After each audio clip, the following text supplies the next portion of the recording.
ವಾಲ್ಮೀಕಿ ಬಹುಕೋಟಿ ಹಗರಣದಲ್ಲಿ ಮತ್ತೊಂದು ಟ್ವಿಸ್ಟ್ ಸಿಕ್ಕಿದೆ. ಇದೀಗ ಇಡಿ ಅಧಿಕಾರಿಗಳ ವಿರುದ್ಧ ಕಿರುಕುಳ ಆರೋಪ ಕೇಳಿ ಬಂದಿದ್ದು, ದೂರು ಕೂಡ ದಾಖಲಾಗಿ ಎಫ್ಐಆರ್ ಆಗಿದೆ. ಈ ನಡುವೆ ಕೇಂದ್ರದ ಇಡಿ ಅಸ್ತ್ರಕ್ಕೆ ರಾಜ್ಯ ಸರ್ಕಾರ ಪ್ರತಿಭಟನೆಯ ಮೂಲಕ ನೇರ ಸಂಘರ್ಷಕ್ಕಿಳಿದಿದೆ.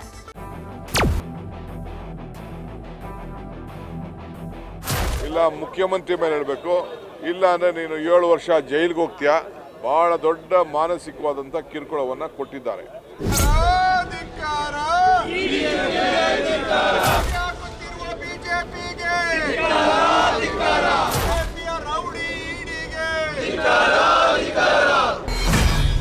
ವಾಲ್ಮೀಕಿ ಅಂತ ಹೆಸರಿಟ್ಕೊಂಡು ಜನರ ಕಲ್ಯಾಣಕ್ಕಾಗಿ ಇಟ್ಟಿದ್ದ ನೂರಾರು ಕೋಟಿ ಹಣ ನುಂಗಿರುವುದು ಕಾಂಗ್ರೆಸ್ ಸರ್ಕಾರವನ್ನ ತಲೆ ತಗ್ಗಿಸುವಂತೆ ಮಾಡಿದೆ. ಹಗರಣದ ತನಿಖೆಯನ್ನ ಸರ್ಕಾರ ಎಸ್ಐಟಿ ಕೈಗೆ ಕೊಟ್ಟಿತ್ತು. ನಂತರ ಸಿಬಿಐ ಕೂಡ ಎಂಟ್ರಿ ಕೊಟ್ಟಿತ್ತು. ಎರಡೂ ತನಿಖೆ ಸಂಸ್ಥೆಗಳು ಮಾತ್ರವಲ್ಲದೆ ಇಡಿ ಕೂಡ ಚಾರ್ಜ್ ತಗೊಂಡಿದೆ. ಆದ್ರೆ ಈಗ ಇಡಿ ಅಧಿಕಾರಿಗಳ ವಿರುದ್ಧವೇ ಈಟಿ ತಿವಿಯೋಕೆ ರಾಜ್ಯ ಸರ್ಕಾರಕ್ಕೆ ಅಸ್ತ್ರ ಸಿಕ್ಕಿದೆ.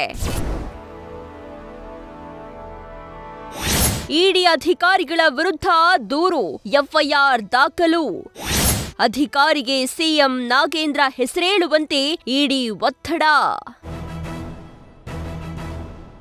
ವಾಲ್ಮೀಕಿ ನಿಗಮ ಹಗರಣದಲ್ಲಿ ಇದುವರೆಗೂ ಹಲವು ಜನರನ್ನ ಬಂಧಿಸಲಾಗಿದೆ. ಇದೀಗ ಪ್ರಕರಣ ಮತ್ತೊಂದು ಆಯಾಮ ಪಡೆದುಕೊಂಡಿದ್ದು, ಸಿಎಂರನ್ನ ಕೇಸ್ನಲ್ಲಿ ಸಿಲುಕಿಸಲು ಸಂಚು ರೂಪಿಸಲಾಗ್ತಾ ಇದೆ ಎಂಬ ಆರೋಪ ಇಡಿ ಹೊತ್ತುಕೊಂಡಿದೆ. ಸಿಎಂ ಹಾಗೂ ನಾಗೇಂದ್ರ ಅವರ ನಿರ್ದೇಶನದಂತೆ ಹಣ ಟ್ರಾನ್ಸ್ಫರ್ ಮಾಡಿರುವುದಾಗಿ ಒಪ್ಪಿಕೊಳ್ಳುವಂತೆ ಇಡಿ ಅಧಿಕಾರಿಗಳು ಒತ್ತಡ, ಬೆದರಿಕೆ ಹಾಕಿದ್ದಾರಂತೆ. ಹೀಗಾಗಿ ಇಡಿ ಅಧಿಕಾರಿಗಳ ವಿರುದ್ಧ ವಿಲ್ಸನ್ ಗಾರ್ಡನ್ ಠಾಣೆಯಲ್ಲಿ ಅಧಿಕಾರಿ ಕಲ್ಲೇಶಪ್ಪ ದೂರು ಕೊಟ್ಟಿದ್ದು, ಎಫ್ಐಆರ್ ದಾಖಲಾಗಿದೆ. ಇಡಿ ವಿರುದ್ಧ ಗಾಂಧಿ ಪ್ರತಿಮೆ ಮುಂದೆ ಕಾಂಗ್ರೆಸ್ ಪ್ರತಿಭಟನೆ.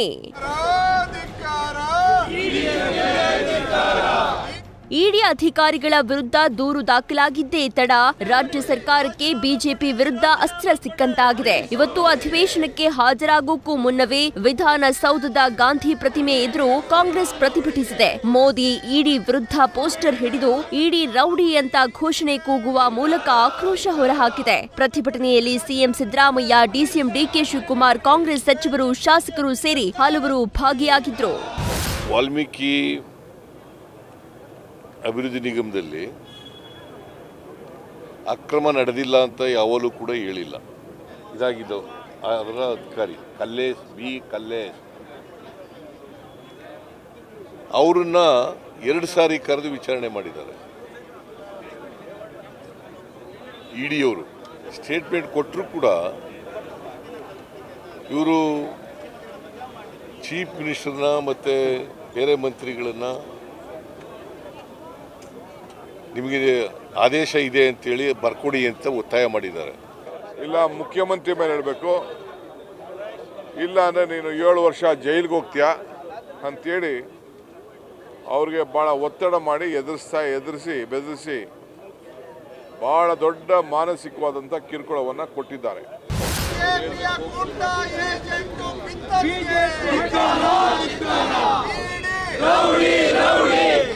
ಇನ್ನು ಪ್ರತಿಭಟನೆಯಲ್ಲಿ ಕಂದಾಯ ಸಚಿವ ಕೃಷ್ಣ ಬೈರೇಗೌಡ ವಾಲ್ಮೀಕಿ ಹಗರಣ ಮುಚ್ಚಿ ಹಾಕ್ತಾ ಇರೋ ಬಿಜೆಪಿ ಸರ್ಕಾರಕ್ಕೆ ಧಿಕ್ಕಾರ ಅಂತ ಕೂಗ್ತಾ ಇದ್ದಂತೆ ಕೆಲವರು ಮುಖಾಮುಖ ನೋಡ್ಕೊಂಡ ಪ್ರಸಂಗ ಕೂಡ ನಡೀತು.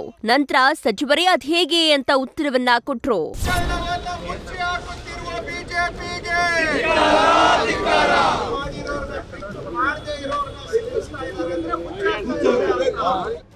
ಇಡಿ ಅಧಿಕಾರಿಗಳ ವಿರುದ್ಧ ದೂರು ದಾಖಲಾಗಿರೋ ಬಗ್ಗೆ ನಗರ ಪೊಲೀಸ್ ಆಯುಕ್ತ ಬಿ ದಯಾನಂದ ಅವರು ಹೇಳಿದ್ದು ಹೀಗೆ. ಪ್ರಕರಣ ದಾಖಲಾಗಿದೆ, ತನಿಖೆಯಲ್ಲಿದೆ, ಹೀಗಾಗಿ ಹೆಚ್ಚಿನ ವಿವರಗಳನ್ನು ಹೇಳಲಿಕ್ಕೆ ಆಗುತ್ತಿಲ್ಲ.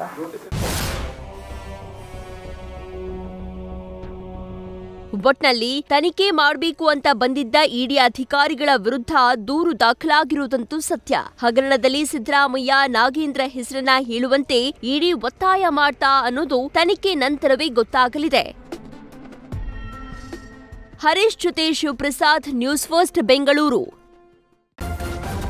ನ್ಯೂಸ್ ಫಸ್ಟ್ ನಿರ್ಭೀತಿಯಿಂದ ನಿಮ್ಮ ಪರವಾಗಿ.